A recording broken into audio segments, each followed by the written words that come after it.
우리는 지난 몇 시간에 걸쳐서 세상을 사랑하여 땅에 보물을 쌓지 말고 하늘에 보물을 쌓아라. 그리고 세상을 염려하거나 근심하지 말라. 그 에너지를 하나님 나라 의를 구하라. 그 하나님 나라 의를 위해서 살라. 이렇게 말씀드렸습니다. 우리는 영적인 체험이 대단한 사람을 훌륭하게 보는 경향이 있는데, 진정한 신앙의 위대함은 개인의 영적인 체험이 아니라 옆에 있는 사람들에게 어떤 관계를 갖느냐가 더 중요합니다. 기독교의 신앙생활은 혼자 하는 게 불가능해요. 예수를 믿으면 교회 안에서 공동체 생활을 하게 되어 있습니다. 하지만 교회 공동체는 완전하지 않죠. 교회 공동체는 허물과 죄가 있는 공동체입니다. 그리고 공동체를 구성하는 사람들도 허물과 죄가 있죠. 이 교회 공동체에서 허물과 죄가 드러났을 때 우리가 그 사람을 어떻게 대하느냐가 신앙생활에 굉장히 중요한 부분입니다. 허물 있는 사람을 어떻게 대하느냐가 성도의 성도됨이 드러나는 순간이죠. 그렇다면 하나님께서는요, 어떤 사람의 허물과 죄가 드러났을 때 어떻게 대하라고 말씀하십니까? 1절에 보면 비판하지 말라고 말씀합니다. 이 해석의 지혜가 필요한 말씀이죠.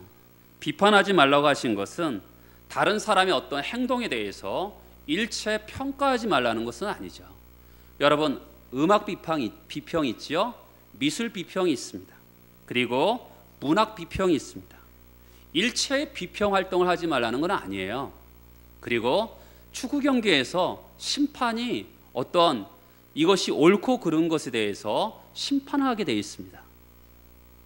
그리고 이 재판정에서 판사는요, 무엇이 법에 적용이 되는지 옳고 그른 것을 판단하게 되어 있습니다. 주님은 이런 일체의 평가에 대해서 비판하지 말라는 것이 아니죠. 여러분, 이 세상은요, 창과 거짓이 있어요. 이 세상은 선과 악이 있습니다. 이 세상은 진리와 오류가 있습니다. 그래서 성도들은 이것에 대해서 분별력을 가지고 살아가라고 말씀하고 있는 것이죠. 요한일서 4장에서 보면 영들을 다 믿지 말고 오직 영들이 하나님께 속하였나 분별하라. 많은 거짓 선지자가 세상에 나왔습니다 라고 말씀합니다. 주님은 우리를 세상의 빛이라고 말씀하시면서 세상의 빛으로서 어둠을 몰아내고 거짓과 악의 실체를 분명하게 드러내라는 그런 역할을 우리에게 주셨습니다. 비판하지 말라는 것은 상대를 무조건 받아들이라 이런 것으로 해석해서는 안 되는 것이죠. 또 비판하지 말라는 것은 문맥을 통해서도 우리가 알 수 있습니다. 7장 4절에 보면 개와 돼지가 등장하지요. 개와 돼지는 특정 부류의 사람을 가리킵니다. 예수님께서 어떤 특정 부류의 사람을 이같이 부르셨어요. 그렇다면 우리도 그런 사람을 분별해내야 된다라는 것이죠. 정말 뱀처럼 지혜로워서 잘 분별하고 판단해내야 된다는 것입니다. 15절을 보면 거짓 선지자를 상가라고 말씀합니다. 겉으로는 굉장히 친절해요. 아무런 해를 끼칠 것 같지 않습니다. 그런데 속은 영락없이 사나운 일이입니다. 그러므로 성도는 변별력을 가지고 누가 내 영혼을 살릴 참 목자인지 나를 파멸로 이끌 거짓 선지자인지 분별하고 판단해야 된다고 성경 우리에게 말씀하고 있는 것이죠. 그 외에 성경에서도 우리를 분별하라 라고 말씀합니다. 히브리서 5장에서 보면 지각을 사용함으로 우리 이성을 사용해서 선악을 분별하는 자라고 말씀합니다. 지각을 잘 사용해서 선악을 분별하라는 것은 성숙한 성도의 중요한 자질입니다. 여러분, 우리 이성도 하나님이 주신 선물이에요. 이것을 잘 사용하여서 분별하라고 말씀하죠. 교회 속성 중에 중요한 것 중에 하나는 권징과 치리입니다. 권징과 치리는 교회 안에서요, 거짓 교훈을 퍼뜨리거나 그릇된 삶으로 교회를 해를 끼치는 사람을 교회 유익을 위해서요 근실하게 징계하는 것을 말합니다. 지금 한국 교회는 권징과 치리가 사라지고 있습니다. 그러므로 교회에서요 권징이 행해질 때 교회가 사랑이 없다라고 말해서는 안 되는 거예요. 악을 치리하는 것이 교회의 질서를 세우는 것입니다. 하나님 나라의 속성은요 거룩과 공의, 사랑과 자비가 균형을 이루고 있는 것이에요.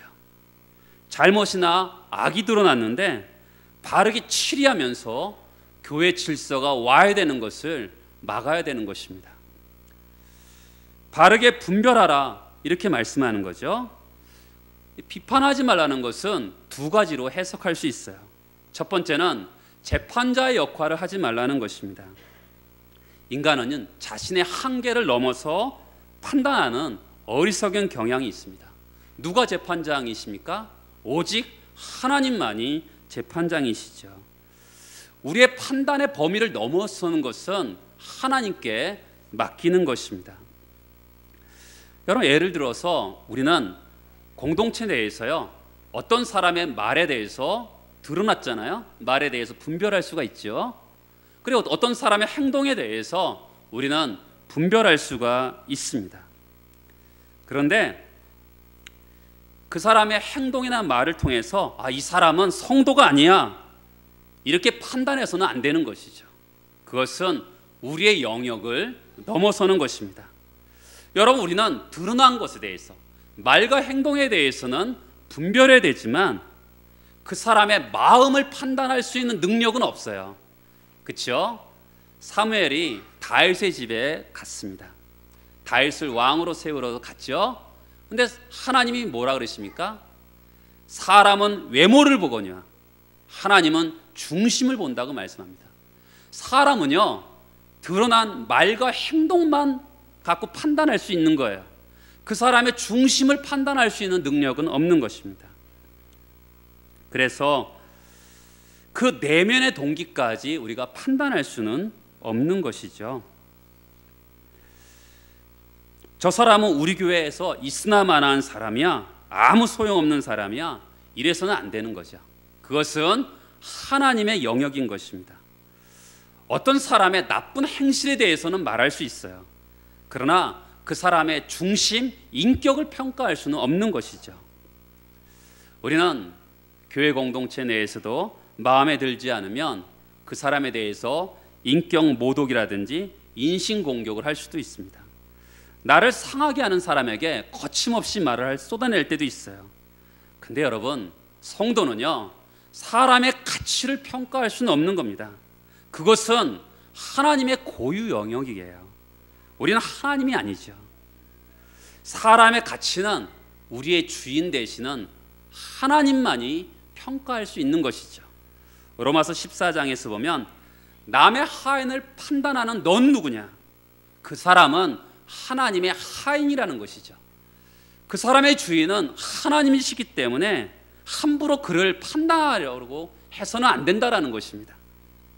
고린도전서 4장 5절에서 보면 아무것도 판단하지 말라.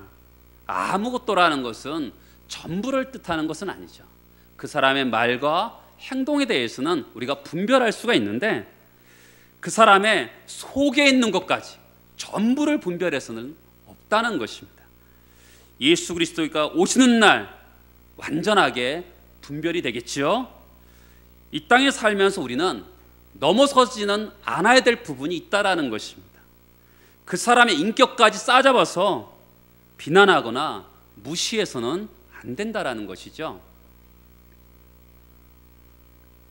두 번째는 비판하지 말라는 것은 정죄하지 말라는 것입니다. 사람은 모태에서부터 죄를 가지고 태어났습니다. 다른 사람들의 결점이 발견되면 굉장히 좋아하는 성향이 있어요. 그럴 줄 알았어 이러면서 상대방을 결점이 드러났을 때 상당히 기뻐하는 성향들이 우리가 있습니다.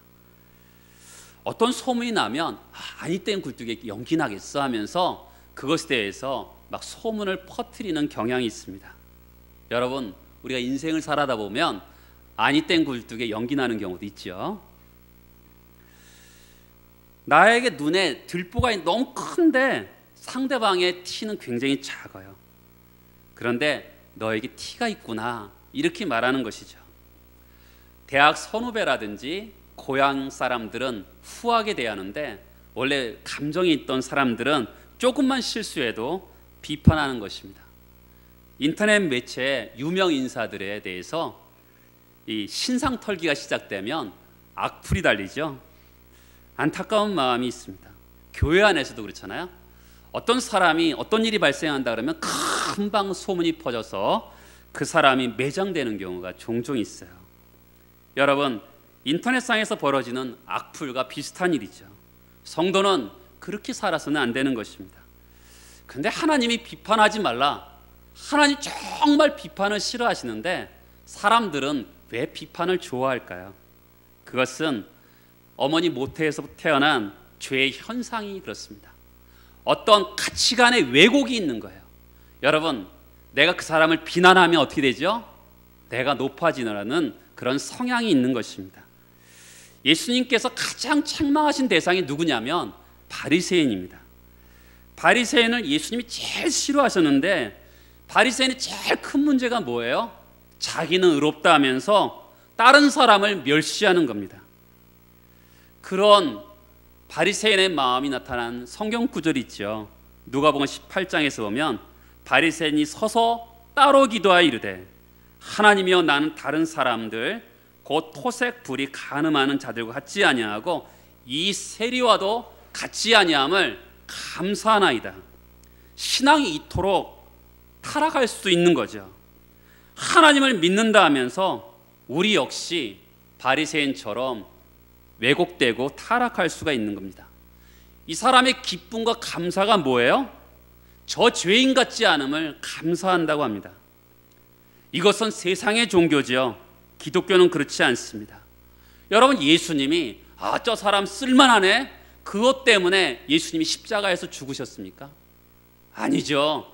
우리가 쓸만해서 그분이 죽으신 것이 아니라 우리가 죄인 되었을 때, 우리가 원수 되었을 때, 우리가 연약할 때 예수가 우리를 위해서 죽으셨습니다. 종교 생활을 하면서 자기는 옳다 하고 남들을 정죄하는 거 주님이 가장 싫어하셨어요. 여러분과 제가 누군가를 비난하고 판단할 때 가장 예수님이 싫어하셨던 바리새인의 죄를 짓는다고 볼 수가 있는 거죠. 여러분, 팔복은 그리스도인의 품성에 대해서 나오는 것입니다. 첫 번째 특성이 뭡니까? 마음이 가난한 자는 복이 있다고 말합니다. 마음이 가난한 것은 영적인 거지죠. 영적인 파산 상태입니다. 나는 하나님의 도움 없이는 살아갈 수 없는 존재입니다 라는 거에 첫 번째, 팔복의 첫 번째 복입니다. 그런데 나는 저 사람과 다르다고 말할 수 있겠습니까? 나는 영적인 거지인데, 나는 하나님의 도움만을 받고 살아갈 수밖에 없는 그런 존재인데 나는 저 사람과 다른 사람이다라고 말할 수 없는 거죠. 여러분, 다른 사람에 대해서 말할 때 나는 얼마나 가난하고 무익한 존재인지를 알면 사람들에 대해서 비난할 수 없다는 것입니다. 여러분, 주님이 비판하지 말라고 하는 그 이유를 덧붙이시죠. 자, 7장 1절과 2절을 보면 비판을 받지 아니하려거든 비판하지 말라. 너희가 비판하는 그 비판으로 너희가 비판을 받을 것이요 너희가 헤아리는 그 헤아림으로 너희가 헤아림을 받을 것이다. 헬라 신화에 이 크루스테스라는 사람이 있는데 강도예요. 아테네 시내에서 사람들을 만났는데 자기 침대에서 더 길면 잘라버리고 작으면 느려뜨려서 죽이는 그런 사람이었습니다. 신화죠, 신화. 자기의 잣대를 가지고 사람을 대하는 신화의 이야기입니다. 여러분, 오늘 말씀 1절과 2절의 말씀 두려움을 가지고 대해야 돼요. 비판하지 말라. 왜 그렇죠? 하나님께서 우리의 비판을 기준으로 우리를 심판하실 거라는 거죠. 여러분 성경 말씀 그대로예요. 헤아린다. 이 헤아린다는 것은 자와 저우를 말합니다. 자와 저우를 재는 거죠. 그것을 가지고 상대를 헤아린다, 재판한다라는 의미를 가지고 있습니다.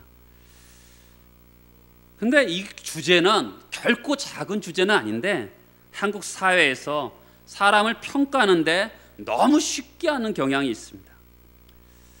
근데 어떤 사람들은 이 말씀을 극단적으로 해석해서 사람을 비판하면 구원이 없다, 하나님 심판대에서 구원이 없다라고 해석하는 분들도 있는데 그렇진 않죠.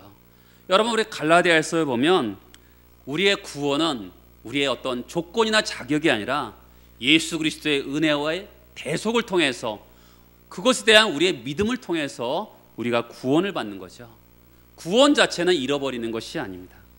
요한복음 5장에서 보면 내 말을 듣고 나 보내신 이를 믿으면 사망에서 생명으로 옮겼다라고 말씀합니다. 옮겼지요? 과거 시제입니다.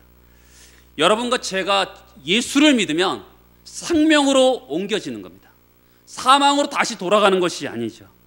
완전한 구원을 허락하신 것입니다. 그런데 이 땅을 살아가는 동안 우리는 오늘 말씀처럼 징계를 받을 수는 있는 거죠. 비판을 하면 거기에 걸맞게 하나님이 그 비판으로 징계하신다는 겁니다. 남을 헤아리면 그 헤아림으로 징계하신다는 거예요. 히브리서 12장에 보면 내 아들아 주의 징계하심을 경히 여기지 말라. 여러분과 제가 하나님의 아들과 딸이잖아요. 그러면 하나님의 아들과 딸에 걸맞게 하나님께서 우리를 징계하신다는 겁니다. 죄의 습관이 없어질 때까지 가혹하게 매를 대서라도 교정하시겠다는 거죠. 왜요? 사랑하기 때문에 그렇습니다. 나는 나쁜 짓을 하는데도 아무 일이 없다? 좋은 일이 아닙니다. 내가 나쁜 짓을 하는데도 아무 일이 없다? 그럼 여러분들은 내가 정말 하나님의 아들과 딸인지 다시 한번 점검해 볼 필요가 있는 거죠. 누군가를 긍휼히 여기는 자는 복이 있는 거죠. 왜 그러냐면 긍휼히 여김을 받을 것이기 때문에 그렇습니다. 주기도에서 누군가를 용서하면 주님 우리를 용서해 주신다고 합니다. 여러분 하나님을 사랑하는 최고의 증거는 뭐냐면 다른 사람을 귀하게 여기는 것입니다. 하나님이 사랑하는 그 사람을 귀하게 여기는 것이죠. 우리가 비판하면 안 되는 이유 3절과 4절을 또 보겠습니다. 어찌하여 형제의 눈 속에 있는 티는 보고 내 눈 속에 있는 들보는 깨닫지 못하느냐. 보라 내 눈 속에 들보가 있는데 어찌하여 형제에게 말하기를 나로 내 눈 속에 있는 티를 빼게 하겠느냐. 다른 사람을 비판하는 것은 안 된다. 왜 안 하게 되죠? 그것은 내 눈 속에 들보가 있기 때문에 그렇다. 다른 사람의 티는 자그마하기 때문에 네가 더 큰데 뭐 다른 사람의 티를 빼려고 하느냐, 그런 말이죠. 여러분 들보라는 것은 나무로 집을 지을 때 큰 가운데다가 이렇게 받치는 것을 기둥을 들보라 그래요. 예수님도 참 재밌죠. 티는 눈 속에 들어갈 수 있는데 들보는 눈 속에 들어갈 수 없는 거잖아요. 과장법을 쓰시는 거죠. 아니 예수님도 참 재밌으세요. 티와 뭐 좀 조금 더 큰 걸 얘기하셔야지 들보와 티로 아주 극과 극으로 대조를 이루시는 것을 볼 수가 있어요. 여러분 자신의 허물이 다른 사람의 허물보다 크다는 것을 인식해야 되는 거죠. 자, 따라서 비판은 자기를 모르는 사람이 비판하는 것이다. 여기 보면 뭐래요? 3절에 보면 들보는 깨닫지 못하느냐. 자기를 모른다는 거예요. 자기에게 들보가 있다는 것을 모르기 때문에 비판한다라는 것이죠. 7장 5절에 보면 이렇습니다. 외식하는 자요. 누가 외식하는 자입니까? 자기 눈에 들보를 못 보고 남의 눈에 티를 빼려는 자를 외식하는 자라 그래요. 자, 저를 보시겠어요? 여러분 남의 눈에 티를 빼려면 어떻게 되죠? 눈 떠봐 눈 떠봐 이렇게 불잖아요. 굉장히 친절하고 굉장히 배려 있게 보이잖아요. 그렇죠? 그런데 이것은 전형적인 외식이에요. 다른 사람을 비난하면서 자기는 높아지려는 것이죠. 이게 외식입니다. 얼마나 친절해 보여요. 남의 눈에 배려 있어 보이죠. 그런데 자기 눈에 들보는 보지 못한 채 다른 사람을 비난하면서 자기를 높이고 있기 때문에 외식하는 자라고 말씀하고 있는 것이죠. 그러면 저는 어렸을 때부터 비판하지 말라, 굉장히 고민했던 어렸을 때부터의 주제입니다. 근데 비판하지 말라 그러면 한국교회 성도들은 다른 사람에 대해서 아예 상관도 안 하려고 하는 경향이 있어요. 따라서 보시겠어요? 교회는 서로를 책임지는 공동체다. 레위기 19장에서 보면 내 이웃을 반드시 견책하라 라고 말씀합니다. 갈라디아서 6장 1절에 보면 형제들아, 사람이 만일 무슨 범죄한 일이 드러나거든 신령한 너희는 온유한 심령으로 그러한 자를 바로잡고 너 자신을 살펴봐 너도 시험을 받을까 두려워하라. 어떤 사람이 죄를 짓고 허물이 있다면 내버려 두지 말고 바로잡으라는 것이죠. 책임 있게 만나는 것이죠.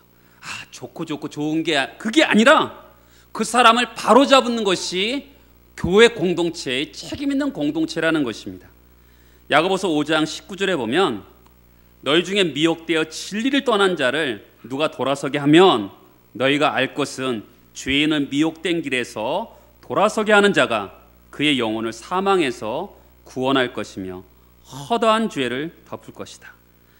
진리를 떠나는 사람을 못 본 채 그냥 내버려 두면 안 된다라는 거예요. 책임 있게 그 사람을 잡아주는 것이 교회이고 성도는 그렇게 살아가는 사람이라는 것이죠. 여러분, 우리 사회는요 진심 어린 충고가 사라지는 시대입니다. 그렇죠? 요즘에 옛날에는 어르신들이 아이들이 잘못하면 너 그러면 돼 그러면 예 잘못했어요 그런 사회였어요. 근데 요즘에 어르신들이 가다가 너 그러면 돼 그러면 어떻게 하죠? 애들이 어르신들 때리기 때문에 요즘에는 이렇게 사회에서 서로를 진심 어린 충고와 사랑이 사라지는 시대입니다. 그런데 교회는 그랬으면 안 된다는 것이죠. 교회는 위로가 필요한 사람에게 위로를 주고 권면이 필요한 사람에게 권면을 주고 다른 사람의 행복과 안녕을 증진시키는 것이 교회의 책임 있는 공동체라는 것입니다. 교회 안에서는요 성도들 간의 관계에서 책임 있게 대하는 것이죠.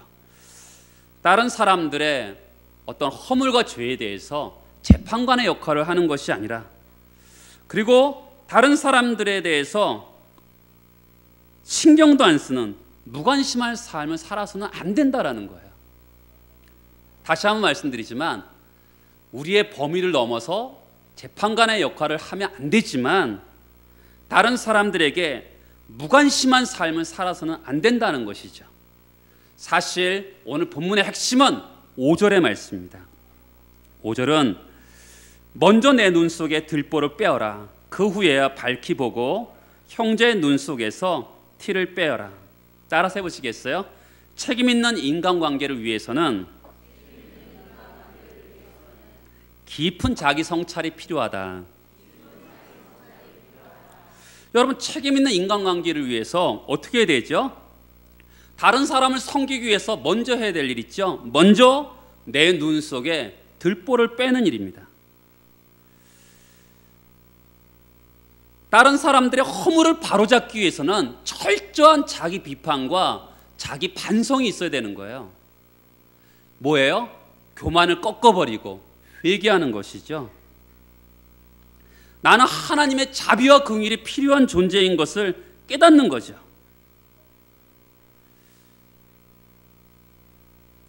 형제의 눈 속에 티를 뺀다. 여러분 생각해 보세요.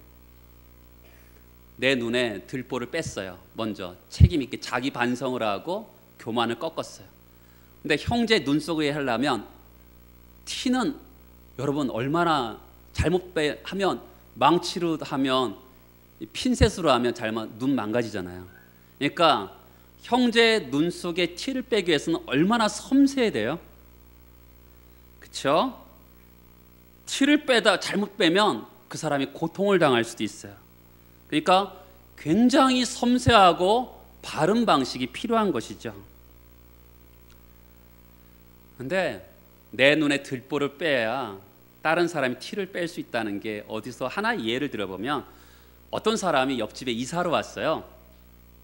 이사를 왔는데 빨래를 했는데 빨래가 지저분한 거예요.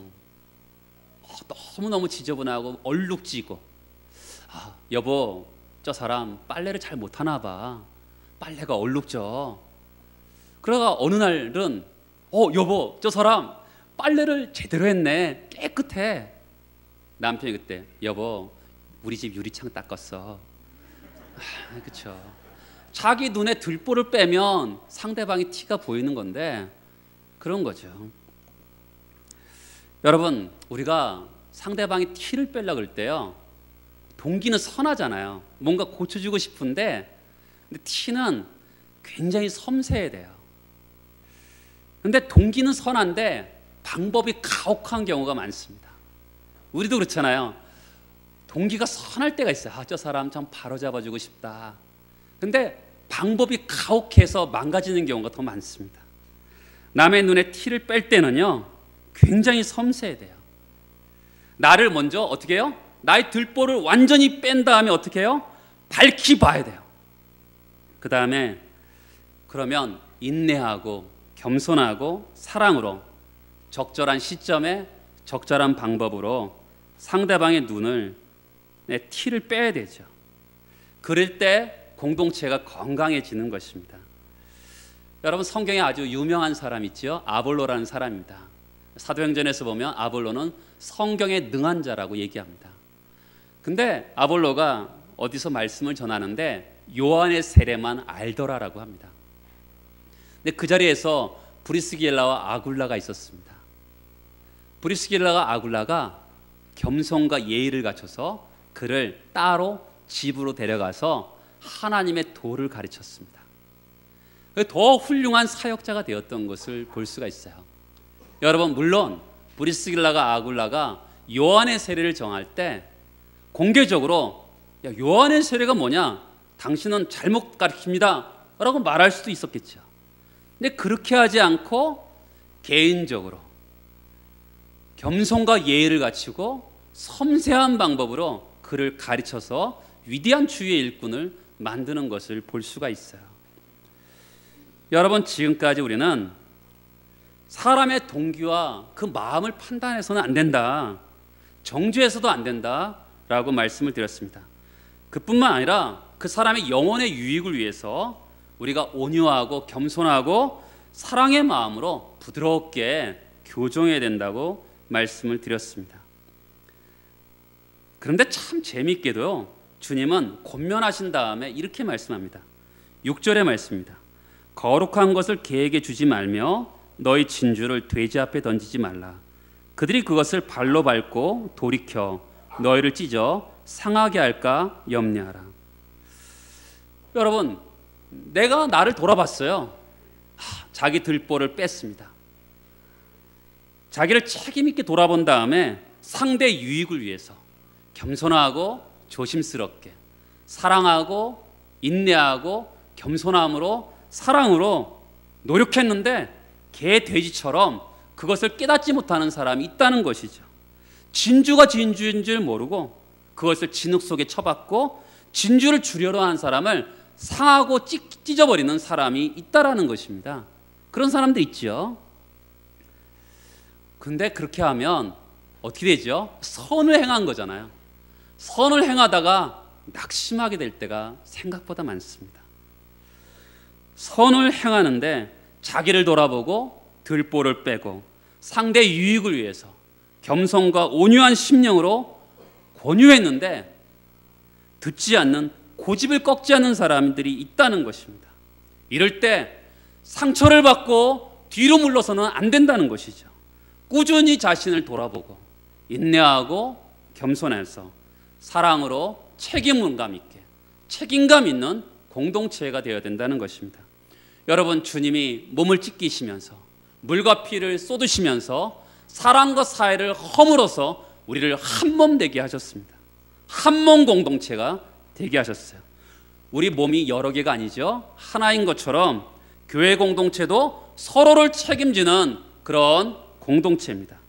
그러면 영혼을 바르게 섬겨야 되는 것이죠.